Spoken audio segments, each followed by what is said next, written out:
In a landmark decision that has sparked widespread debate and controversy, the Utah Legislature has passed a bill banning collective bargaining for teachers' unions and other public sector employees. The bill, which received final legislative approval on Thursday, marks a significant shift in labor relations within the state and has drawn sharp criticism from labor unions, educators, and public employees.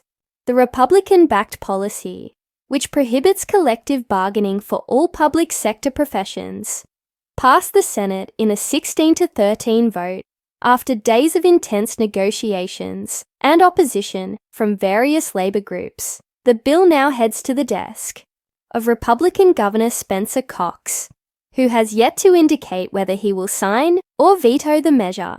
The bill's provisions and legislative journey.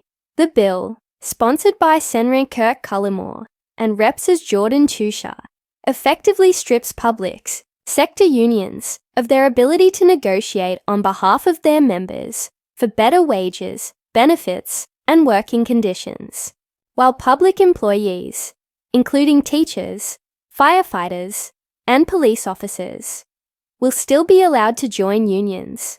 Those unions will no longer have the authority to engage in formal collective bargaining with employers. Instead, the bill encourages direct communication between employers and individual employees, a move that sponsors argue will empower workers and eliminate the need for union intermediaries. The legislative journey of the bill was marked by contentious debates and last-minute compromises. Initially, the bill's sponsors proposed a version that would have allowed some form of collective bargaining, albeit with significant restrictions. However, after failing to reach a consensus with labor unions and facing opposition from within their own party, the sponsors abandoned the compromise and reverted to the original, more restrictive version of the bill.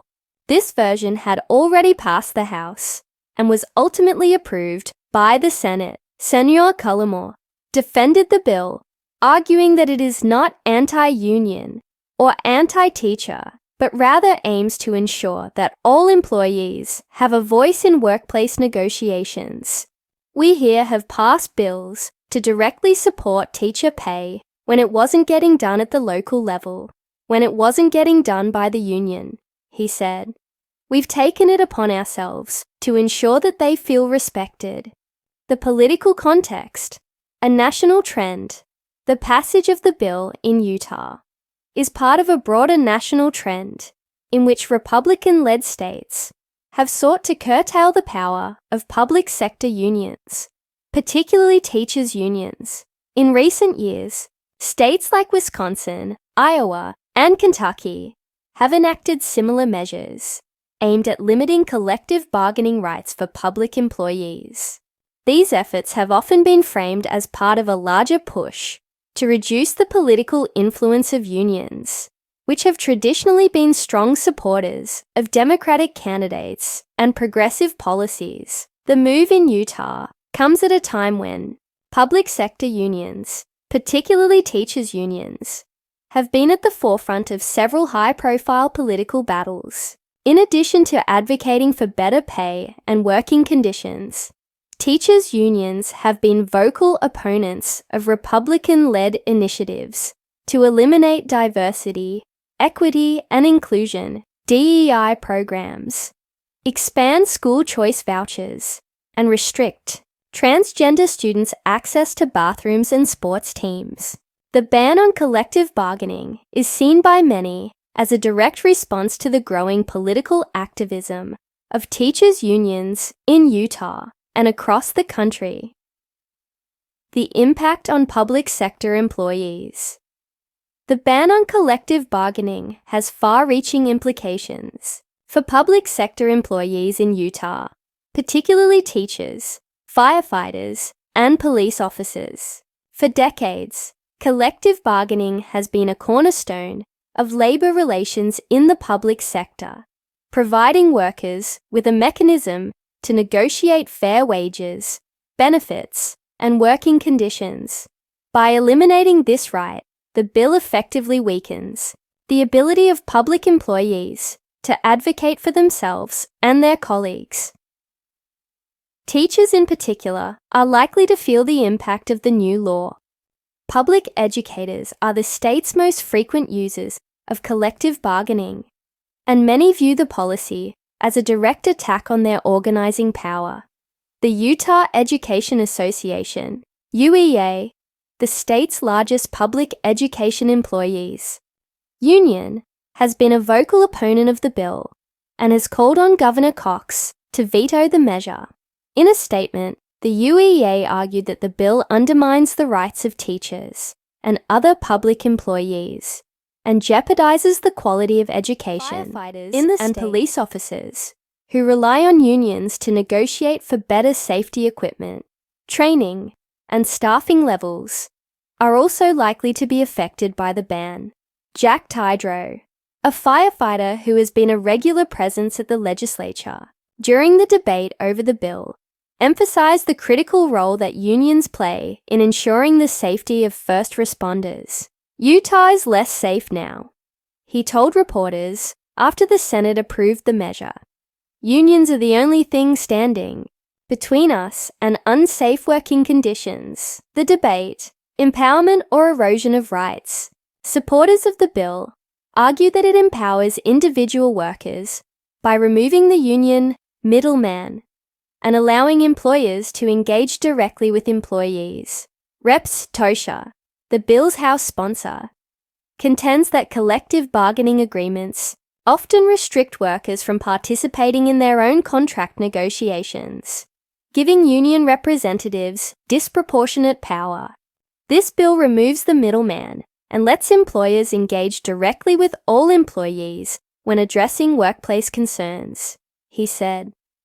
However, critics of the bill argue that it erodes the rights of public employees and undermines the role of unions as advocates for workers. Senator Kathleen Reba, a teacher and Salt Lake City Democrat, delivered an impassioned speech on the Senate floor just before the vote, describing the bill as a betrayal of public servants. This bill turns a civil servant into an indentured servant, she said. The people that protect you, the people that care for you, and the people that make this city run are asking you not to pass this bill. Labor experts have also raised concerns about the broader implications of the bill. If signed into law, Utah would join North Carolina and South Carolina as one of the most restrictive states for public sector unions in the country. This could have a chilling effect on labor organizing in the state and set a precedent for other states to follow suit. The role of Governor Cox. All eyes are now on Governor Spencer Cox, who has the power to sign the bill into law or veto it. Cox has not yet indicated how he will act, but his decision will have significant political and practical implications. If he signs the bill, Utah will become one of the most restrictive states for public sector unions, a move that could further alienate teachers and other public employees. If he vetoes the bill, Republicans in the legislature would need to gather additional support to override the veto, a process that could prove challenging given the narrow margin by which the bill passed. Cox's spokesperson, Robert Carroll, said Thursday that the governor has been following the discussion and will take a closer look at the bill now that it has passed.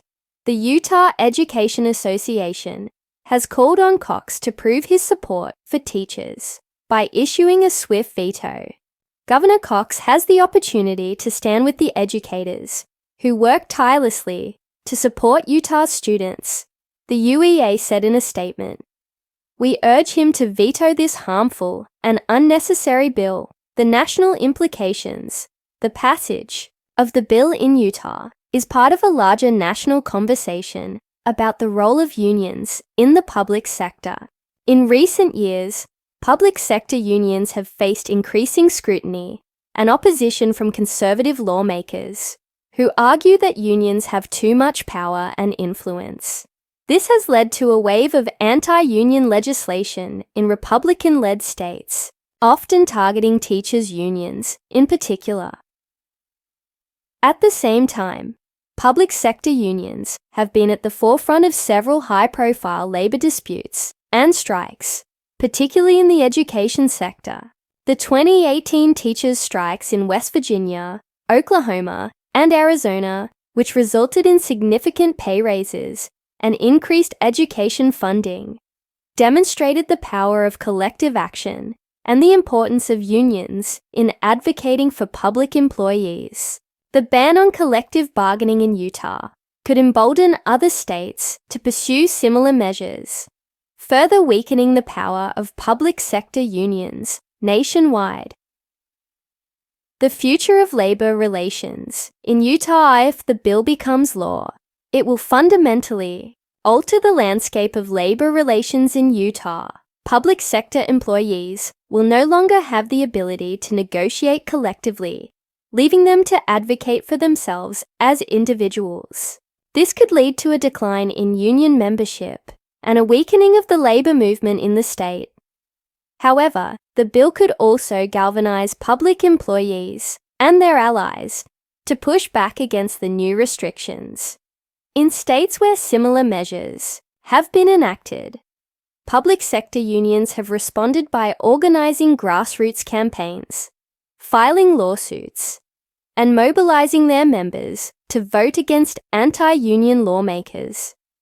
It remains to be seen whether Utah's public employees will follow the Utah Legislature's decision to ban collective bargaining for teachers' unions and other public sector jobs.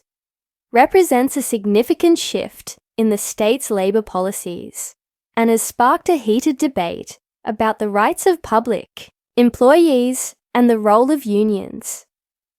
While supporters of the bill argue that it empowers individual workers and removes unnecessary intermediaries, critics contend that it undermines the ability of public employees to advocate for fair wages, benefits, and working conditions. As the bill heads to Governor Cox's desk, the future of labor relations in Utah hangs in the balance.